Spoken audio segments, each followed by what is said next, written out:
Welcome to the Nerd Party.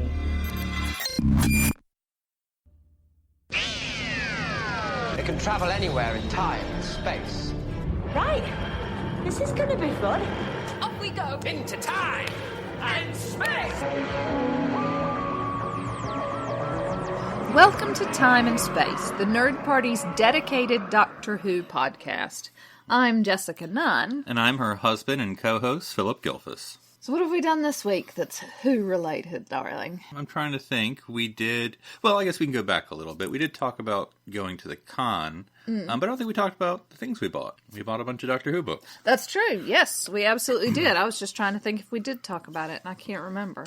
That was our big Who purchase, although I did eyeball a Doctor Who purse that I really, really wanted. That's true. Which, I mean, what was it? It was a TARDIS kind of purse, basically. Yes, yeah, it was a TARDIS purse. And I had seen, when we went to see the first episode of the 13th Doctor in the cinema, there was a lady who had one, and I was eyeballing it then, too. And I should have just taken that one. It would have been cheaper. Stealing it, you mean? Yes. Okay. Yes, that's what I was thinking. Outright, I ran into her in the loos, and so I totally could have knocked her over. That's right. But, yeah. Seeing her and seeing you, I don't think you could have knocked her over. I'm scrappy. Right. Is this something that you're trying to subtly put on your holiday Christmas list? Maybe, yeah. Passive-aggressively. I'm not passively aggressive. If you don't buy this for me, I'm going to steal it off some strange lady. That's what I mean. That's what I'm telling you. Do we want to talk about what you actually bought that was on your holiday list? That no one ever passively aggressively bought? Oh, this is very exciting. Yes, It was on my holiday list last year and nobody bought it for me. It is a beer hoodie. And it has... Well, it's not made of beer. No, it is not. Like, that would be cool. No, it's like, drink local beer or something written on the front of it. But it has regular pockets. And then in between the pockets, it has a koozie. Right. Now, is that an American term, or would that translate? I don't know. How do people keep their beer cold across the pond? They don't. Oh, no. That's not nearly as an important thing. Although I think it's more so. But yeah, so it's got a beer koozie to keep my beer cold, and it's got a bottle opener attached to the hoodie. Right. So which you failed to use on many occasions. I do. I forget it's and there. Getting a bottle opener. Yeah. That's why you bought it. Whatevs. Yeah. But we digress. Yeah. So we bought a bunch of Doctor Who books. You did get one for me for my birthday, which is over there. I haven't cracked open quite yet. History of Mankind Doctor Who book. That just looked fun. I did read my latest issue of Doctor Who Monthly. Interesting stuff. Nothing immediately jumps out. Although it did make you go back and watch the Billy Piper video. No, well, I was about to say that was one feature I did subject you to, where the Time team were subjected to sort of Doctor Who music throughout the years. And I looked at all of them up and made you listen to them all. Yeah, so, I didn't realize Billy Piper was part of that. Well, bless her heart. When we got to modern era, there's not as much silly Doctor Who songs. So, but yeah, it was interesting, both in a good and bad way, to listen to them. So, spoken word, John Pertwee. Well, there you go. And other things. So that brings us to this week.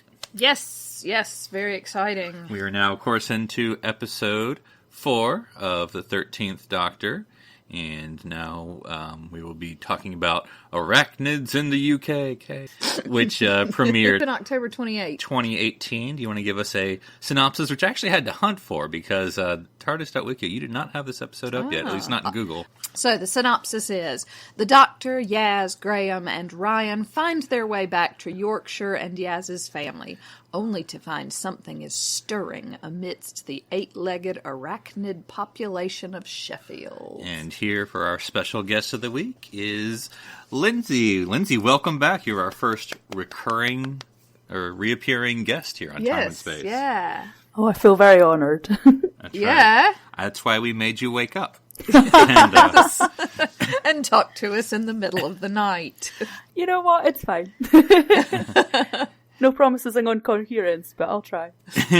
Perfectly reasonable. Now, last time we had you on, we of course were talking Chris Chibnall's Broadchurch. And just generally speaking, before we get into this episode, what have you been thinking about the 13th Doctor's run and Chris Chibnall's role as showrunner here now of Doctor Who? I think it's been a fantastic start. I think there's been a lot of pressure on them.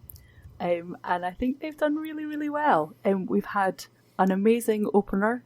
We've had like last week was just phenomenal. Not perfect, but phenomenal. And actually the other 2 episodes have been pretty good too. So Yeah, I don't think there's anyone that I would skip. I mean, of course, I would never skip any Doctor Who. I was going to say, what are you talking about? But nothing I would not look forward to. Like, Yeah. the opener probably is my weakest so far, just me personally speaking. But, I'm not going to skip the first Doctor's episode, or a Doctor's first episode. I think it has been good, too. So, just going right into it here. Let's talk about Yaz's family. Yeah, so this is the first time we've talked about the fact that we're not seeing a whole lot. Yeah, and I think so far, and this one we got. Yeah, and a lot of people have been saying we don't see enough Yaz, and so Lindsay, what has been your thoughts of Yaz so far, and how'd you like this peek into tea at Yaz's? Yeah, no, I thought it was really lovely. I think last week we saw her kind of stepping up and taking ownership and behaving like a policeman, even if she was in 1950s America. And that was really nice to see. This week, absolutely, we saw a bit more of her character, a bit more of her family relationships. And obviously that grounds her a bit as much as anything. I think one thing of course, you can instantly go to the negative, all right?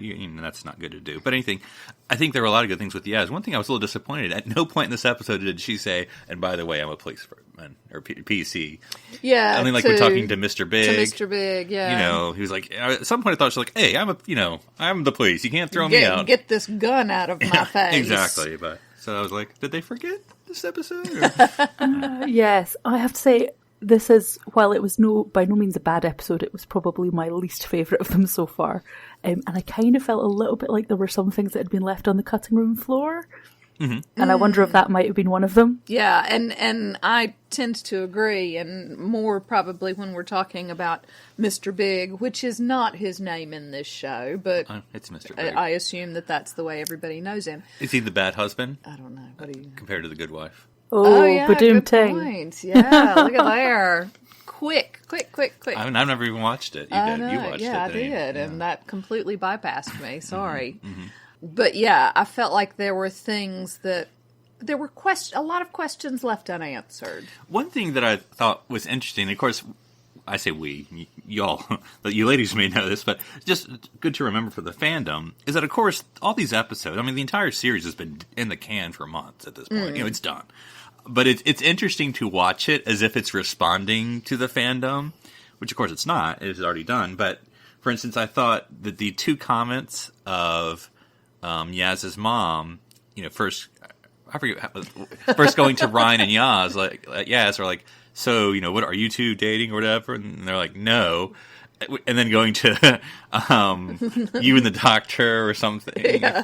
Of course, the doctor's response is, I don't know, are we? And what was actually fascinating for me was that it was the other way around. She asked the doctor first. Yes. And I know there's been some little murmurs now around the internet about what we do or don't know about Yaz. So yeah. Well, and I thought, is this... But then she went to Ryan as well. So I was like, okay. So it's equal opportunity. Fantastic. But just having the romantic... Because I won't put you in it with me. I mean, I know you said it, but me, I don't know. I'm not really looking for a romantic angle with these companions. And that's just me. I mean, there's nothing wrong with romance, but I'm just not looking for it with this group. I really hope Yaz and Ryan are just friends. I mean, they can be flirtatious. That's happened with other companions, but I really don't want to see them together.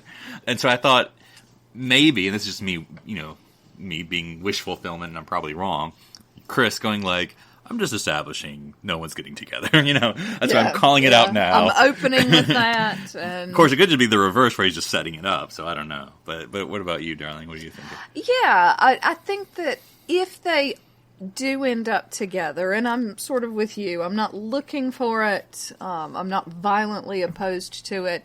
If they do, I feel like that should be at the very, very end of their time with the Doctor. And they're like, we've just realized that we quite fancy each other, and we want time away from the TARDIS to figure out what that is. And so we're off. Though I did see someone, of course, I mean, you can find anything on Twitter, I know, but someone like, I don't like, Doctor with fancying a companion. And I'm like, hard and fast, I don't know because not that I'm a fan of Rose by any means, but like the Dr. Rose doesn't not work. I mean, like, it's fine. Yeah. I mean, I get like that they don't like because they were saying, oh, the Doctor's supposed to be the professor and the mentor. And I'm like, yeah, but, The bigger danger for me is that you've got a very different kind of age relationship, I suppose. The age difference and the stage of life difference is so vast.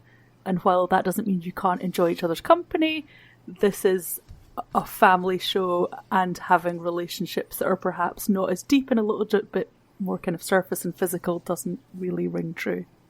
Mm-hmm. Yes. But I mean, that's like every vampire romance. They're always 1,000 years old, and she's always like 17. Yeah. That doesn't make it right, though. No, you are absolutely right. It does not. That's right. That's why Spike is terrible. All right. And he But is. Angel's not? Yeah, well, Angel is completely different. No, they're both awful. Yes, thank you. Yeah, and we don't have to drill necessarily into it, but with the Yaz's family now, we've had this dynamic before, of getting the companion's family, whether it's Rose's mom, whether it's Martha's mom and dad, and I think her sister, and et cetera, et cetera, et cetera. Is this a family we want to return to, or is this just a good one spot? Yaz has a family, she has a little bit of depth, but we don't need to see them again. I think we will. I think the fact that we've left it with an open question with her mom means that we will. A little bit Martha's mom's vibe. And there were some really lovely touches. I really loved the Yaz's mum, the return to the fact that she was being described as Yaz's mum. It felt very Doctor, not necessarily in one of the Doctor's better attributes, but it's the kind of thing that any Doctor would say. Like, they would always refer to somebody as, and she also made a point of telling Yaz's mum that she'd made an awesome human being. Which is lovely. Like, oh, by the way, you made a very awesome person, but you're still Yaz's mum. Yaz's mom. And that was lovely. Yeah, I really liked that. And they hit the perfect 3 with that, with her responding, Nadia. Yeah.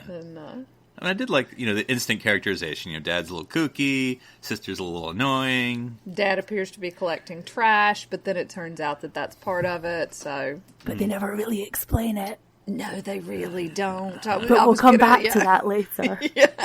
Yeah, and I thought the role of the mom, I think, was she made sort of a good companion, which I know sounds silly because we already have companions, but she was sort of the companion's companion of asking all the questions of, because I guess by episode 4 we're all grizzled veterans now with this group, and so we need someone to be asking all the questions.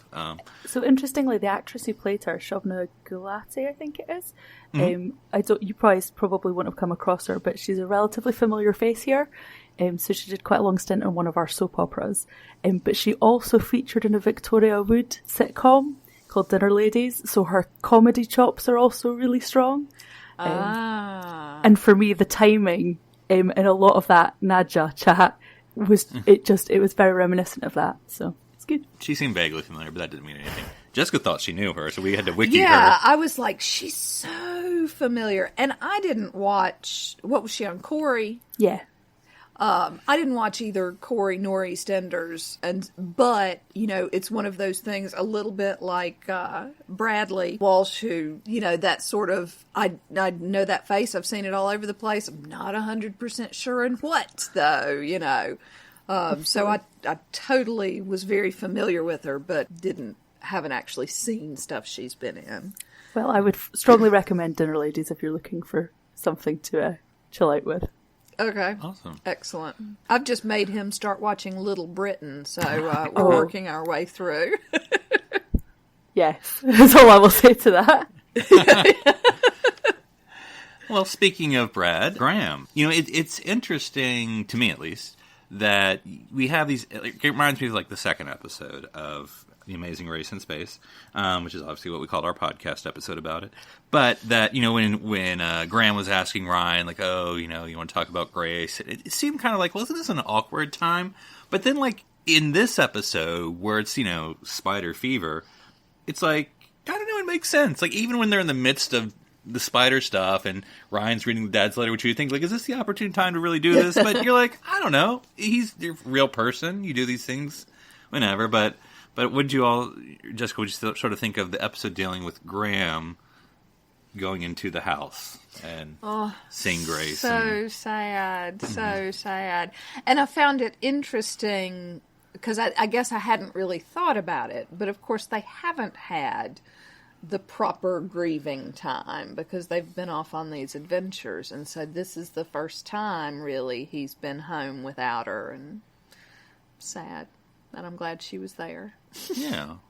Is this, now, Lindsay, is this what we were fooled into thinking was a reoccurring role for Grace? I suspect it probably is. We could be wrong. She may appear again later on, but I think so. It's Bradley Walsh is absolutely knocking it out of the park, I think. Isn't he? Which is awful to say for, the old white man. I know. But he really is. I think he's portraying it beautifully. I think it was a lovely touch. It's not perhaps the most novel way of somebody experiencing grief and loss. Right. There were overtures of Sherlock. I'll leave it at that. Yeah. But it was beautifully, beautifully done. When it comes to the end of the episode, I have one or two little concerns. If this was Graham, taking off to Australia to do an adventure holiday, I suspect his friends would all be shaking their heads and going, oh, running away. Yes, yeah. And I have some concerns about the fact that we're seeing Graham processing this, but we're not really seeing Ryan. Yeah. Which means I hope that it's still coming. Hopefully. And I hope this isn't the end of it. I hope this isn't them going, well, we're going to run away now and we're going to have some fun because that's what we want to do. And do not think about her again. Yeah, that would be pretty bad. Yeah. But I love the Grey stuff, and I love where Ryan and Graham got to in this episode. I felt that was a really lovely balance of progress, and Ryan suddenly going, no, it's not okay for my dad to say this wasn't a true fact, like this wasn't his real family. Yes. But we didn't get a granddad. We didn't get... I know. He was that close. No. He was on the cliff. He was looking down, and I almost thought, and he's like, there was no way. Yeah. I knew we weren't going to get it. I did wonder if we were going to get, I want to stay here, or I want to stay with you. I wondered if we'd get something along those lines. Yeah. I also have to say this episode rather confused me because I'd obviously misinterpreted something in the first episode about Graham and Grace getting on the train. I figured they were getting on the train to go home and they lived somewhere else. But it kind of feels like Ryan now lived with them, and it's all a bit. But that's maybe just me having not. Apparently, they just like to do the bicycle thing in just a faraway field, I guess. But why wouldn't they all go home together? Anyway, never mind. I didn't understand that either. Well, he had to go get the bicycle as punishment. Yeah, and they were just going to leave him, and they're like, okay, we're going to go catch the train. You get your bicycle. But he brought out the of bike a on the tree. train, I guess. Oh yeah, that's a thing. Yeah, you can do that. Yeah, and that was the that's last thing. train. They said so. Yeah. Anyway, never mind. Yeah, but then they just left him, and fortunately Yaz was able to catch up with them in her Catch you up. police car. Yeah. Yeah, well, it was watching, just to diverge for a second, watching it on BBC America for the first episode, which was awful for many reasons. They cut off about like a couple seconds, and so it's basically like, the bicycle, and he throws it, and they yell at him. And we didn't get the line of like, oh, we're going to take the train. Why don't you look for the bicycle? It was something like, they're on a train and he's looking for the bicycle. We're like, what the hell? Yeah. But anyway. Yeah. They do interesting advert breaks on BBC America. Which means awful. Yeah. Well, we don't have any advert breaks at all, so we're privileged. Right. A privilege yes. we pay for. But it yes, that's true. But it means that for us, because the breaks aren't built into the episode, they come in really strange places sometimes. Yeah. Also, they do this weird thing. I think it's just BBC America that does it. I wonder if any other channel has done it. I'm trying to think. There's not a lot of TV we watch live, and so we fast forward a lot. But they'll do the thing where, because it's such a long commercial break, they'll do a thing where you think the episode has started, but it's really a teaser of what's going to happen. And you're like, what the? Because for one thing, I know Jessica doesn't care about this stuff as much as I do. I like to be clean going into it. You're basically spoiling me for 30 seconds. Like, I don't want to be I'm watching the episode. You don't have to tell me what's coming. And so then when that line comes, like, no, I just heard it 5 minutes ago. It's not a. So I have to say, my pet peeve is that we often get ads a different place to where they're clearly supposed to be. So obviously the BBC don't do ads, but our other channels do. And you'll see like a scene break, which was obviously designed for an ad, but that's not where they've put the advert here. You're not telling me what to do. And then, 2 minutes later, we'll get an ad. It just makes no sense. Right in the middle of a conversation. Yes. And just because we're going to go away from the companions for a moment, let's kind of skip to the end and talk about, we've referenced a little bit, everyone's decision to join the TARDIS. Team TARDIS. Which we love. Yeah. We love the phrase Team TARDIS. Hashtag. Hashtag Team TARDIS. So, as we said for Graham, part of the morning process, we just actually had a interesting series at our church when talking about grief and mourning and all that. So it's interesting to look at Graham and what he's doing. Yeah, I mean, this is, I feel like it's so obvious, I don't even need to say it, but I'm going to say it anyway. Because I think with him, he's living on borrowed time, as he said in the first episode, and he's missing Grace, but the doctor is basically Grace in a not romantic way, of course, for him. And Ryan, of course. But, would he have gone with the doctor if Ryan hadn't?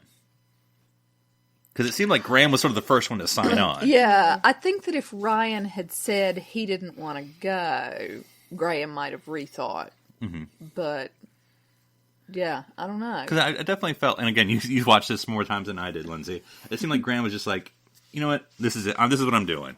And if it's only me, he didn't say this, but it seemed like this is my decision. This is what I'm doing. So I don't know. So Graham has been quite alone for quite a lot of the episode, as he actively removes himself. Mm. And even, I think at one stage Ryan says, do you want me to? And he says, no, you're fine. And I think that's maybe a reaction to, Ryan has been pushing him away. And maybe he's got to a stage where he's understanding that no matter how much he wants to reach out to Ryan for comfort, that's maybe not what Ryan wants or needs. Mm-hmm. And therefore he's almost made that decision independently. And that doesn't mean he wouldn't be happy and relieved that Ryan has also decided he wants to come along. Mm. But that was a decision that he had to make, possibly almost as an independent act. Yeah. And had to make it first. Because if Ryan had made it first, it'd be like, I'm just coming along. Yeah. Yeah. Yeah. And I think, like we've said, they're both grieving in very different ways. And I think the difference between Graham making the choice to go on the TARDIS and, as you said earlier, Lindsay, going on a trip to Australia, is that he's really clear about it. That he's going to grieve. He would rather not do it in an empty flat. And I think that's absolutely understandable. And grief is not the same for everyone, and the right way to manage it is not the same for everyone. Mm. I do wonder whether we'll maybe see what happens if he comes back and people expect him to be... So particularly with obviously the time travel element, they could go away for years and he could come back and it'd be a week later. Yes. And how difficult that would be for everybody around him. Yeah, that would be an interesting thing to explore. Now, the Doctor does warn them, though. This is the first time... Well, I say that. As I say it, I'm going to have to think of 53 years of Doctor Who. Yeah. But anyway, and someone said this on Twitter, so this isn't my thought being original jogging. This is the first time where Doctor has sort of had them all sign a waiver before you get into the TARDIS. Yeah. Well, but I think that's partly a reaction to Grace as well. Mm-hmm. Because they've already seen, and she's already seen, that it's not safe. Mm-hmm. Knowing it abstractly and seeing it happen, two different things, I guess. I have to say, one of my slight bugbears was the fact that there was no reference to the fact they have already been changed. Mm-hmm. As in, particularly on the back of last week, they are not the same people who got on the TARDIS or who were caught up in all of this adventure the first time. Yes. Big difference between Rosa Parks and Monster with teeth in his face. Tooth Fairy. Yeah, because it did for me, and maybe this is everyone, it wasn't unique, but when the Doctor was sort of making think about this, I forget how she phrased it, but anyway, it did make you think of all the other companions, what Rose's choice, Amy's choice, Donna's choice, all of them, even all back to Classic Who era, if the Doctors at that time had been, given them a second, and then we sort of think of, did all the companions turn out well? Would they have been better if they hadn't gone? Blah, blah, blah, blah. But it did sort of give me that sort of moment to think back to all the other companions when she sort of made everyone think for a second, because you then sort of think of all the bad things. Yeah. But often it's the other way around. Often the Doctor's going, oh, come on, you really want to. Yeah. Yeah. Particularly if you go back to, Rose the first time round when he's like, are you sure? Did I tell you it does time as well as space? Yeah. Well, and, or doesn't give them the option at all. Yeah. Thinking about Barbara and Ian and, right, we're off. That'll show you. And then what about, and let's just do this real quick. So Ryan, or I think Yaz is maybe the second person, I think, who sort of said, yes, let's do it. What do you think Yaz's, her motivation, Ms. Director? What do you think? She said, I love my family, but not that much apparently. But Yeah. What do you think her? Well, I think she's living at home, isn't she? Yeah. She's living at home with her parents and her sister, and she's got this job that is offering her independence. But even that, we saw in the first episode, she's still very new and not given the responsibility that she knows that she wants. And this is her opportunity for responsibility and independence, all rolled up in a little blue police box. Mm-hmm. There was a lovely little moment where the Doctor and Yaz were the ones who went after the spider who had destroyed the bathtub. Mm-hmm. And again, it was just another little example of her going, there is more, and I'm happy to step up and take it. Yes. Yeah, I mean, I don't know, I don't mean this in a derogatory way. I always, by the first or second episode, I sort of was thinking of her as, junior doctor or, assistant to the doctor, Yeah. She's the one most likely to be, to take over for the 13th Doctor should the need arise, or she's the number one, basically, So, yeah. It's a nice flip on what we normally see, as in there's usually somebody who is, a bit more physically secure, a bit more confident in those kind of confrontations. And it's not usually a young Asian girl. Yeah.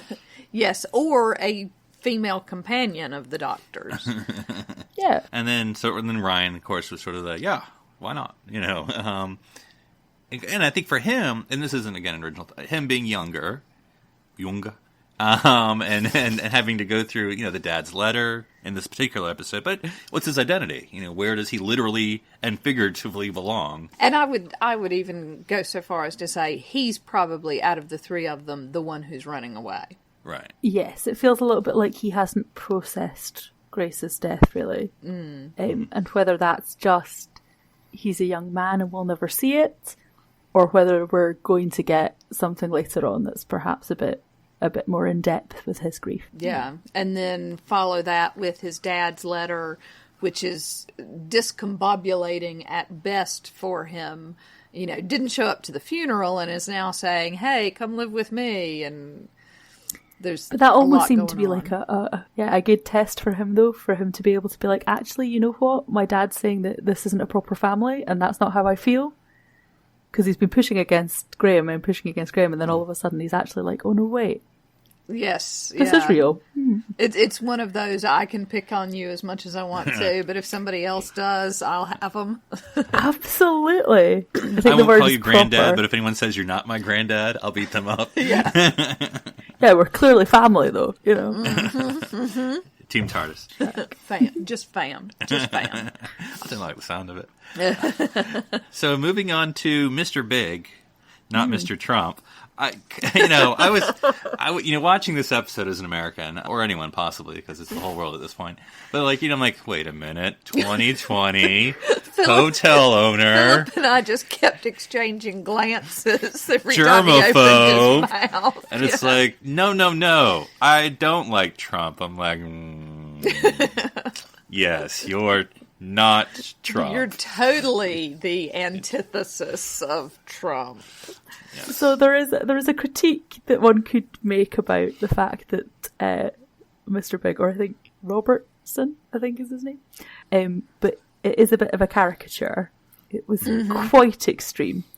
But I suppose the counter to that is the fact that when reality is as extreme as it is, you have to take that even further in order to kind of make a joke out of it.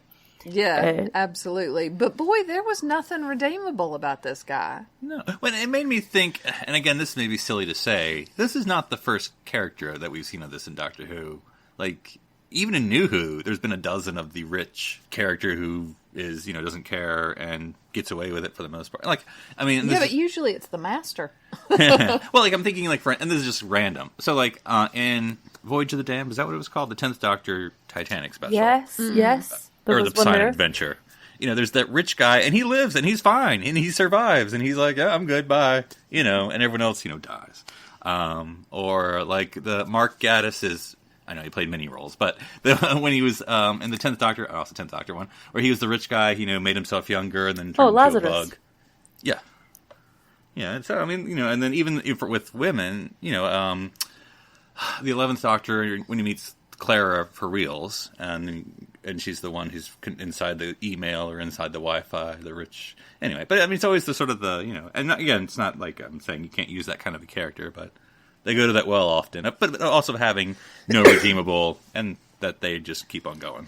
Yeah, and nothing, there's no repercussions. Yeah. So there's two really kind of interesting things in terms of this. So, like, one of my issues with this episode is the plot holes that are big enough to drive a double-decker bus through, which is why I wonder if perhaps some things hit the cutting room floor, because there are various bits that we don't get to. But one of those things is that what happens to him? What happens to the toxic waste dump? What happens to the spiders? Like, yeah. There was no answers. Presumably, all the spiders in the panic room are just going to eventually die. Right. Well, yeah. But like the ones in the city. Yeah, and there's definitely one still in the next door flat. Yeah. Yes, held back by garlic and vinegar. Yes, yeah. It was Simon Pegg who tweeted about, so, that's still there. Good luck sleeping tonight, folks. Also, and not to skip, I don't know, in some ways, Mr. Big shooting the spider, and I know everyone's like, I can't believe I cried over a dying spider on Twitter. But anyway, but I'm like, was it really that bad? I mean, what was the doctor's solution to... I mean, we had to kill the spider, right? Yeah. That was going to happen. And the spider was already dying, and that was, I guess, I know she had her homemade spider repellent, but I'm like, what was that going to do? Yeah, but... Well, she talks about her to get outside, but what was she going to do then? Yeah, and I don't know. And also, the whole idea is that the spiders' lives are extended, which is why they're growing so big. Mm-hmm. But I feel like you would have noticed that spider at some point before. Before it was the size of a bus, if it's the size of a small car, maybe you'd notice it. Interestingly, the question that came from me at that moment when he shot it is that we have now several times seen somebody doing something the Doctor doesn't approve of, but that actually resolves the plot. Right. Yeah, shooting the spider, then last... So Tim Shaw was pushed over the edge, and she wasn't a fan of that, but actually what was going to happen to him? Yeah. I'm not entirely sure. And the time-travelling racist dude last week... Right. I'm not entirely sure the Doctor approved of the fact that Ryan had sent him back to whenever he sent him back to. And then this week, Chris North comes and shoots the spider, which resolves the problem. Yes. Well, resolves. Then we're still left with the problem with Mr. Big, but and the corpse, And the hotel. Yeah. And the fact that toxic the hotel waste is dump. still there, and the toxic, and there's still a spider in the flat next door, y'all! However, the spiders were beautifully rendered. I was very impressed with the graphics. They were. We've come a long way since Planet of the Spiders. Yes, yeah. To the point where they were quite creepy, yeah. And I'm not a huge arachnophobe. Yeah. But they were a little... I mean, I'm just thinking of people who, on Twitter, like either before they watched or while they're like, oh, I don't want to watch this episode. But I'm like, I don't know. It wasn't anything particularly... And they're just big spiders, which, I mean, I guess it's... Yeah, I mean, I get it. If you don't like spiders, you don't like spiders. But, like, they weren't, like, crawling on someone's... I don't know. It's pretty tame, is what I'm trying to say. Yeah, and we don't actually really see them wrapping them up in the cobwebs or, There were one or two kind of Shelob Lord of the Rings moments. But the fact that they didn't come off badly in comparison to that, I think says so much about how this technology has moved forward. Yes. So it's not all bad. No. But as you say, a lot of plot holes, and my biggest concern was what the heck's happening to Mr. Big. And I did like... I wanted her to lean in and say, he's looking old. I he's looking old. I was thinking that because I was like, how she's going to derail his 2020 hope somehow by just doing something. She's got to. No, apparently not. Apparently she's good with it. To be fair, I kind of went off on a little side adjunct because I was busy going, well, this man is clearly a Republican. And in 2020, Trump is clearly going to, like, you're going to have an incumbent president. Like, anyway. Maybe he's more like a Michael Avenatti kind of, Democrat. Anyway, I don't know. Yeah, maybe. Yeah, I was just trying to, like, give, like, you hate Trump. And I'm like, yeah, I was thinking the same thing. I'm like, well, it seems like he's probably a Republican. But, I don't know, whatever. If he's good with a toxic waste dump built on top of his hotel, or built underneath his hotel, he's not a bleeding heart liberal, I don't think. Yeah. But anyway, he's a corporate... That was not the impression he gave. Yes. Yeah, exactly. But I did enjoy it, because, I mean, Chris Noth, to me, was, not that Chris Noth was a big star, but, I mean, random enough American star that I'm like, and I liked him. I mean, I thought, and I don't, it's obviously not like his character, but I mean, like, as use of a guest star, I was like, not a bad turn as a villain. I found it a really big guest star for the role he had. Yeah, and it was a broad role. I mean, he can do more subtle acting, obviously. Yes. So interestingly, when you were talking about the nature of the guest star, one of the other things that struck me is that Jodie McIntyre, the character who was the spider expert, the worst, most 2D character I have seen in an extended period of time. Who is this woman? She was clearly there to advance the plot, and that was about it. And even then, it was only a little bit. Absolutely. And she would appear places I didn't expect to see her. Yes. Yeah, I don't know why she needed necessarily. I mean, I guess she did need to be at the hotel, but I'm not sure what she gave us. And I don't know if this is going to be some internal or unconscious racism or sexism, and if it is, then I will examine that. But I was like, those glasses look like they just put glasses on her to make her look smart. Like, no, I think you're entirely right. Science glasses. Where are these science glasses, guest star? You're smart. They look like NHS glasses. Yeah. It was like Osgood Light. Just, yeah. Oh, yeah. Mm-hmm. Fair enough. Give her a scarf and off she trot. Yeah. But I also, it's interesting to me, and again, this may not be unique to Chris's run of Doctor Who, Chris Chibnall's, but it does sort of give that small play that there's always a small cast. It's our folks plus one or plus two. I mean, we had lots of spiders, but this one, I mean, and we had a lot more because we had Yaz's family. I was going to say, this one felt a little bit more extended, which may be why we felt like the scientist girl was superfluous. A little bit superfluous, yeah. Or at least not given the time required to turn her into a valid character. Yes, yeah.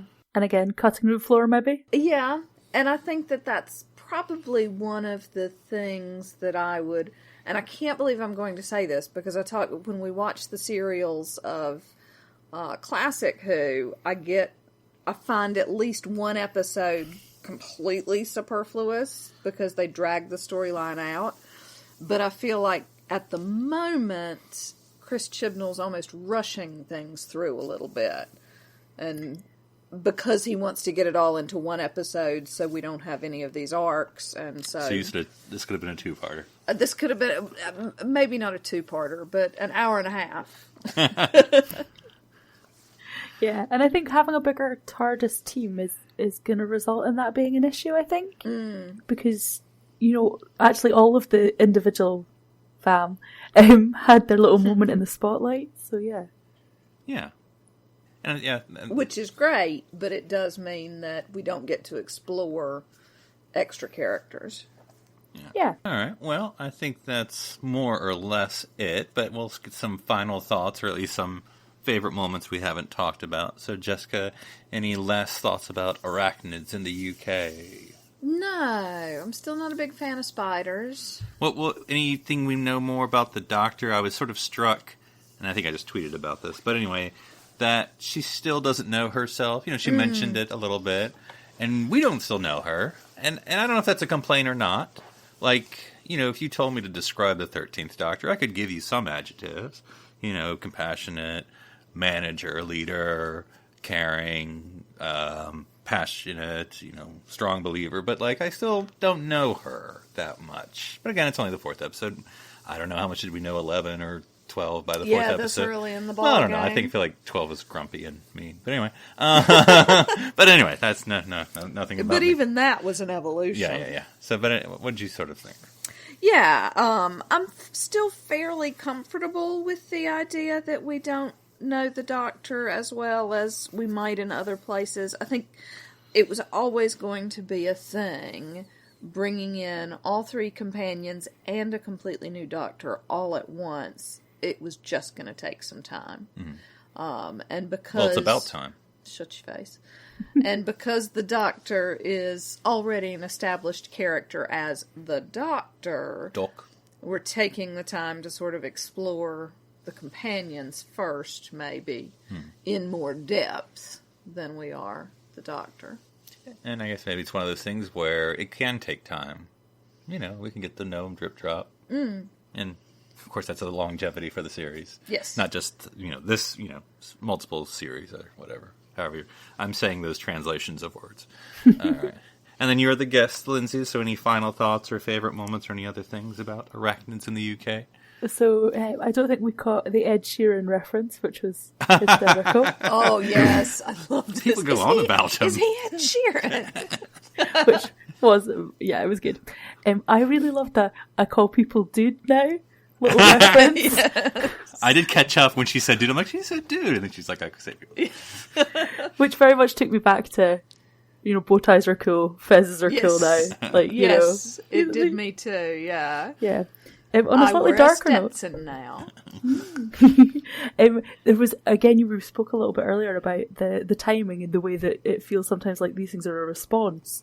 There was actually a bit of a controversy only a few weeks ago in the UK about a backlog of medical waste disposal and where it was going and where it was being held before it was being incinerated, because there was a problem with one of our third-party contractors, which felt a little on the nose when, these spider carcasses were ending up with general waste. So, well, Chris Noth, of course, was in Law and Order, and Law and Order is known from ripped from the headlines. That's it. So there you go. But and Bradley Walsh also does Law and Order. Oh yeah, does Law and Order UK. Yeah.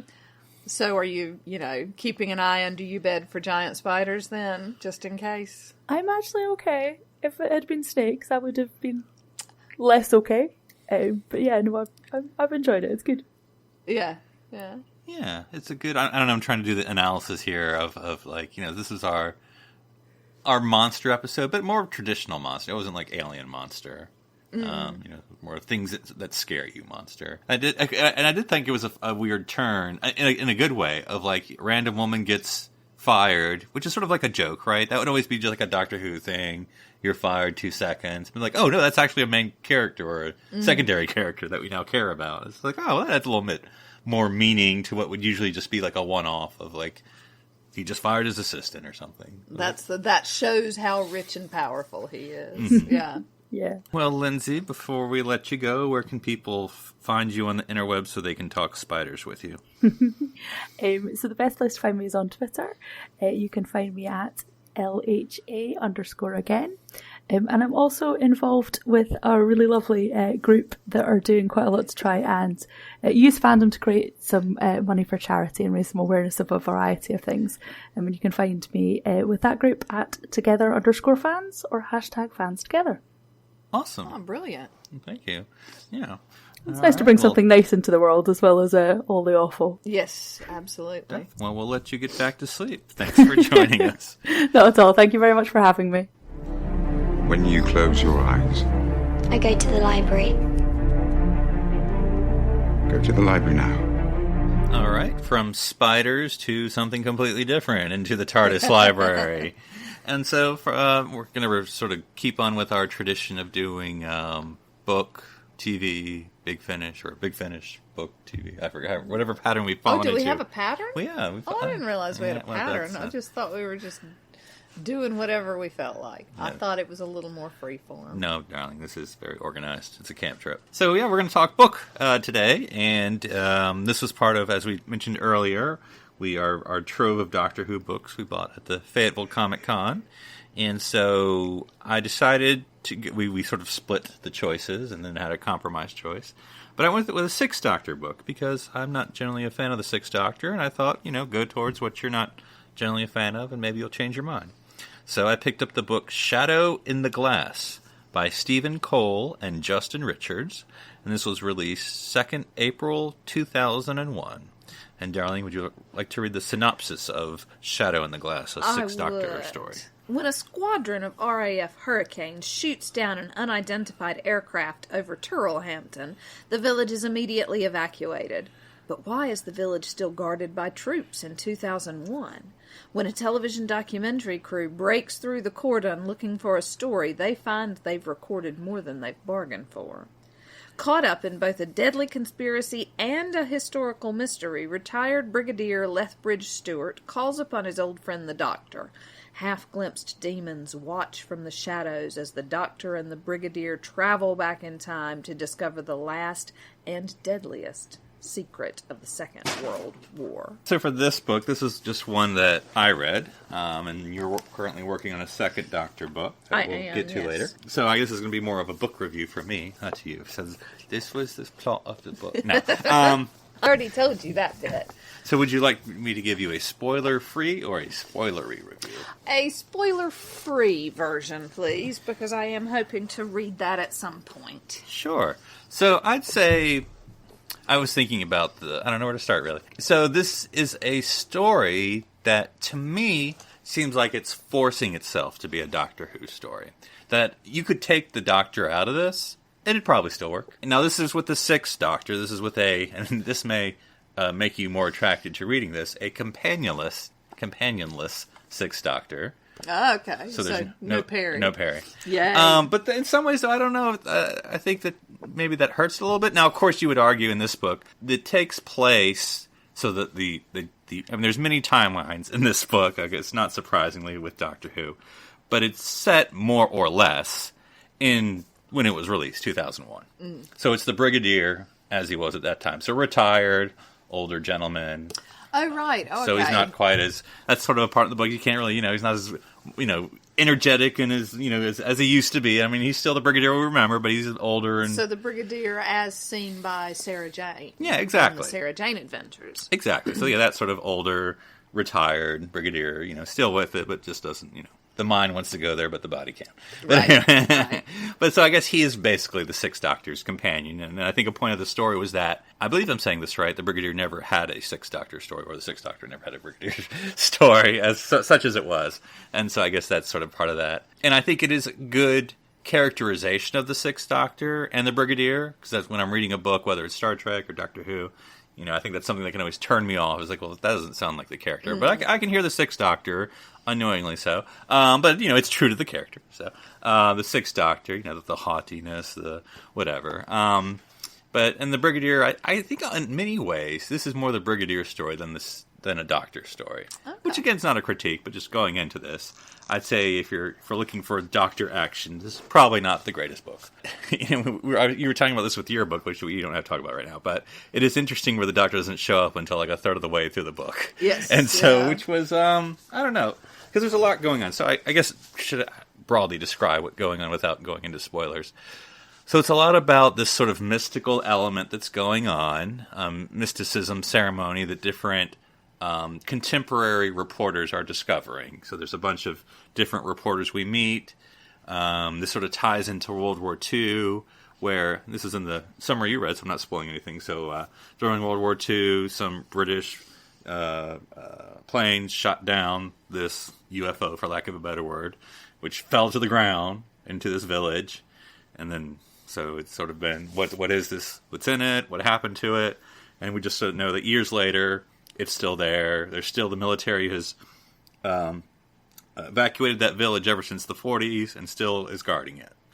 And so we sort of get these stories of sort of, as we meet these different people in different circumstances, there are these shadow people that no one can see, like shadow imps is how they're described almost. So you see the shadow of the little imp, but you don't see it in real life or, whatever. Oh. And there's all these ceremonies with sort of Nazis.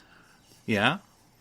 Again, I'm not trying to give too much away, but with Nazis in the modern era, and, with the whole keeping on the Nazi thing from World War II, And so it's a story, and there's a lot of going back in time and forward, or well, not forward in time, it's all back in time. So they do go back to World War II, both narratively and literally in the story. Yeah, and so for the most part, it's not a bad book. I mean, things that I don't like, I don't think are bad writing or bad characterizations. It's just things I'd be like, okay, not where I would go with it.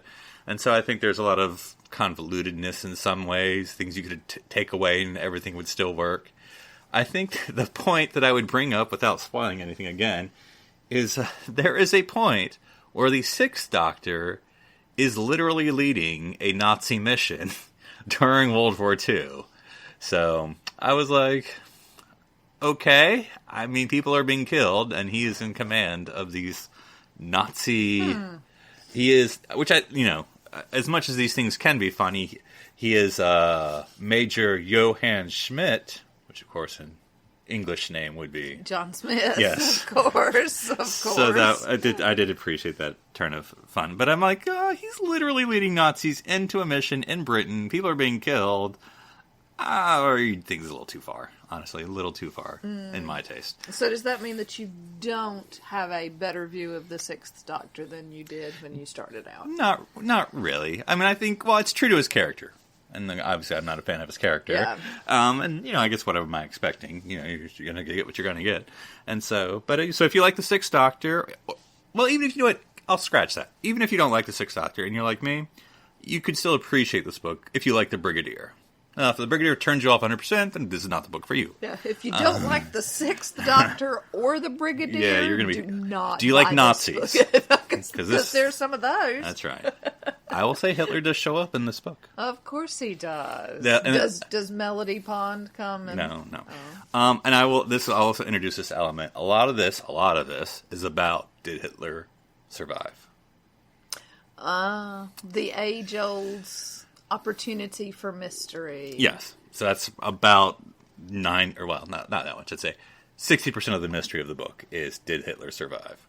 So, and Eva Braun kind of, but more Hitler, So gives you a lot of history, if you're into that or if you're not, about the bunker, about what happened the final days of the, exactly, and the shooting and so it gives you a little more history, and the authors do say they did their research and they said, basically, this is where everything we said was what actually happened, and this is one or two things, obviously, we changed for narrative. But so, I would say in my history of reading Doctor Who books, this would be not near the bottom, but sort of middling, just because, it's barely a Doctor Who book. It's just if you'd taken Doctor Who and just been like, here's just a random book about mysterious Nazis, and there's some sort of time travel element, it'd still be interesting. You just want to be Doctor Who, and it'd still be fun. Yeah. So anyway, there you go. Okay. Sure. Right. Next week, we talk about another episode. Yes, next week we talk about the something conundrum. It's, I don't even know how to say the word. Where is it? Oh, it's Saranga. The Saranga Conundrum. Yeah, that's a little highfalutin. I don't know what that means. So if you have any Doctor Who book recommendations, you can tweet me at NC Public Servant. Or you can tweet me at One Phoenix Theater. And we'll await your review. Do you know the name of your book? And what's the book you are currently reading? I am reading Dying in the Sun by John DeBerg Miller. Who's now following you on Twitter, maybe? No, but a guy who's thanked in the... He's an editor or one of the editors. who gave a read of it. So John DeBerg Miller has seen that I'm reading it, but appears to be wildly disinterested, which I don't understand, because I'm fantastic. But never mind, that's the book I'll be reviewing. It's The Second Doctor with Polly and Ben. All right. Until next week, enjoy watching, listening, and reading about the Doctor's adventures throughout time and space.